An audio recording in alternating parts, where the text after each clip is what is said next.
Assalamualaikum warahmatullahi wabarakatuh. Perkenalkan, nama saya Badrani Arifusa Wahidin dengan NPM 0738 2311 043. Di sini saya akan membuat video tentang geologi struktur, deformasi batuan, kekar, dan sesar dan lipatan. Oke, baik, sebelum saya lanjut membahas lebih jauh materi tentang geologi struktur, ada baiknya kita juga harus mengetahui tentang apa itu geologi struktur dan apa tujuan utama kita untuk mempelajari geologi struktur. Langsung saja, geologi struktur adalah cabang ilmu geologi yang mempelajari tentang bentuk, susunan, deformasi batuan di kerak bumi. Ada juga gaya-gaya tektonik yang menyebabkan perubahan tersebut. Dan tujuan utama kita untuk mempelajari yaitu untuk memahami bagaimana dan mengapa batuan mengalami perubahan bentuk dan posisi. Ada juga beberapa struktur yang harus kita ketahui, yaitu lipatan, kekar, dan sesar. Pada materi ini, kita juga harus mengetahui tentang deformasi batuan. Deformasi batuan adalah proses perubahan bentuk, posisi atau volume batuan akibat adanya gaya tektonik yang bekerja padanya. Deformasi biasanya terjadi karena adanya tekanan dari dalam bumi seperti tekanan konvergen antar lempeng atau tekanan lokal akibat berat batuan. Deformasi batuan juga terjadi bergantung pada beberapa faktor seperti jenis batuan. Batuan sedimen cenderung lebih mudah terdeformasi daripada batuan beku atau metamorf. Dan yang kedua, temperatur.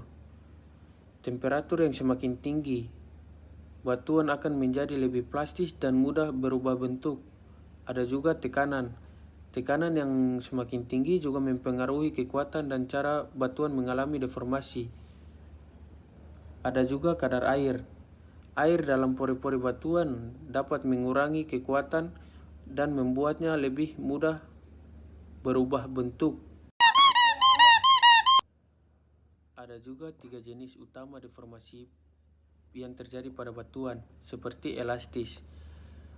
Pada jenis ini, batuan kembali ke bentuk semula setelah tekanan dilepaskan, seperti karet yang ditarik lalu kembali ke posisi semula.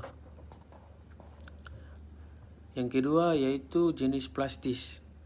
Pada jenis ini, batuan berubah bentuk secara permanen tanpa patah. Pada jenis ini biasanya terjadi pada suhu yang tinggi, terutama di kerak bawah. Ada juga brittle. Pada jenis ini, batuan mengalami patahan atau rekahan akibat tekanan yang melebihi kekuatannya. Pada jenis ini umumnya terjadi di kerak atas bumi. Setelah kita mempelajari deformasi batuan dan jenis-jenis deformasi, kita juga harus mengetahui tentang sesar. Sesar adalah bidang retakan pada batuan di mana telah terjadi pergeseran relatif antar blok-blok batuan di kedua sisi retakan tersebut. Sesar juga terbentuk sebagai akibat dari deformasi brittle ketika batuan mengalami tekanan yang melebihi kekuatannya. Ada juga beberapa jenis sesar, yaitu sesar normal. Sesar normal terjadi akibat gaya regangan. Yang kedua, sesar naik. Sesar naik disebabkan oleh gaya kompresi atau hanging wall bergerak terhadap foot wall. Dan yang terakhir atau yang ketiga, sesar mendatar. Sesar mendatar adalah gerakan sejajar dengan arah bidang sesar yang disebabkan oleh gaya geser. Oke, baik, setelah kita mempelajari tentang deformasi batuan dan sesar, kita juga harus mempelajari tentang kekar. Apa itu kekar? Kekar adalah retakan atau rekahan dalam batuan yang terjadi tanpa adanya pergeseran yang signifikan di sepanjang bidang rekahan tersebut. Berbeda dengan sesar, kekar hanya berupa retakan tanpa gerakan relatif antara kedua sisi. Jenis-jenis kekar juga terbagi menjadi 4, yaitu kekar kolom, kekar tarik, kekar geser, dan yang terakhir kekar eksfoliasi. Ada juga beberapa penyebab terjadinya kekar, yaitu kekar termal, onloading atau pelepasan, tegangan tektonik, dan pengerutan karena proses kimia atau pengiringan. Oke, setelah kita mempelajari tentang deformasi batuan, kekar, dan sesar, ada juga satu materi yang harus kita pelajari, yaitu lipatan.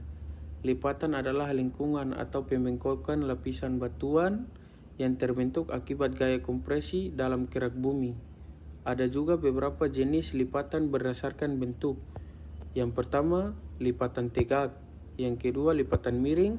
Yang ketiga, lipatan rebahan. Yang keempat, lipatan isoklial. Yang kelima, lipatan asimetris. Dan yang terakhir, ada faktor-faktor pembentuk lipatan, yaitu gaya kompresi tektonik yang terjadi terutama pada tumbukan lempeng. Yang kedua, jenis batuan. Jenis batuan plastis seperti serpih lebih mudah melipat dibandingkan granit.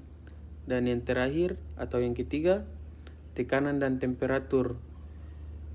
Tekanan dan temperatur yang tinggi dan suhu yang tinggi memudahkan deformasi plastis. Oke, baik. Cukup sekian materi yang bisa saya jelaskan. Lebih dan kurangnya saya mohon maaf. Wassalamualaikum warahmatullahi wabarakatuh.